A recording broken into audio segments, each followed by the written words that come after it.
America's last alumina processing plant in just about an hour outside New Orleans. It's located in Gramercy on the river in St. James Parish. And with tariffs top of mind for some, we wanted to know, how will this plant and surrounding community be affected? WDSU anchor Travers Mackle went to the tiny town on the mighty Mississippi to find out. Here's our story in partnership with NBC News. The orange dust from the bauxite at the Italco plant can be seen as soon as you cross the Mississippi River from Vacherie to Gramercy in St. James Parish. A byproduct of this massive facility where the compound, bauxite, is turned into alumina.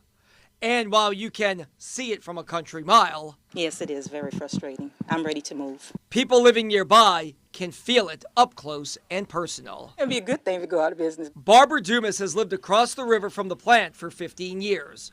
Like many residents, she's against the area's industrial pollution and believes her community would be better without this refinery. It may hurt the people that's working there, but at least people around here can live more safer. Atlantic Alumina, also called Italco, became the last U.S. refinery of its kind after another one nearby closed 5 years ago. Located less than an hour from downtown New Orleans, Italco's 500-plus workers crush, wash, and heat a rust-colored rock called bauxite in a series of solutions. The end result, aluminum oxide, a compound commonly known as alumina. The powder is sold to smelters to turn into primary aluminum, which they in turn sell to manufacturers of everything from beer cans to plumbing parts. The Italco plant single-handedly supplies about 40% of the alumina used in the United States. Mark Hansen, CEO of Concord Resources, which owns Atlantic Alumina, telling us it's been a very difficult operation. The complex first opened up back in 1957, but has been pummeled recently by hurricanes and inflation.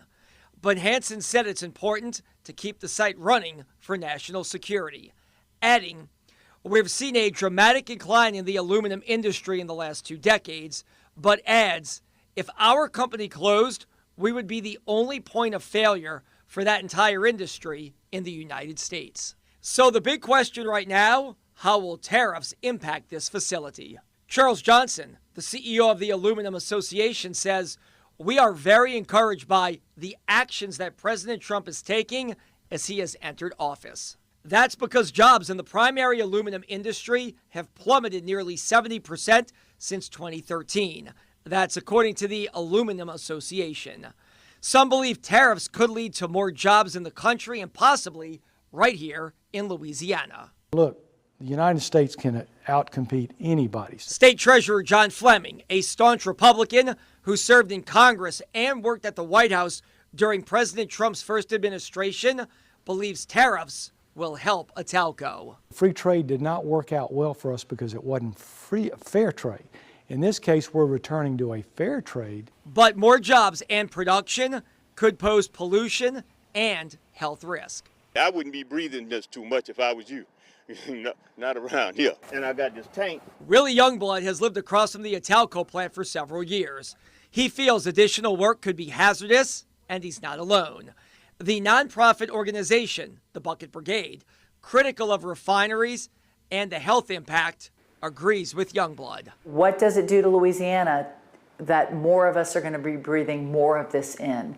It isn't good, it's dangerous, and at the foundation of this is we need some kind of economic development that's healthy, not just relying on these big polluters. Hansen said local management has addressed concerns about dust from the Italco plant, which he says is always trying to be a good neighbor, saying there's no overriding concerns that make it an unworthy operation in the American industrial economy, adding, it's been there for longer than I've been alive.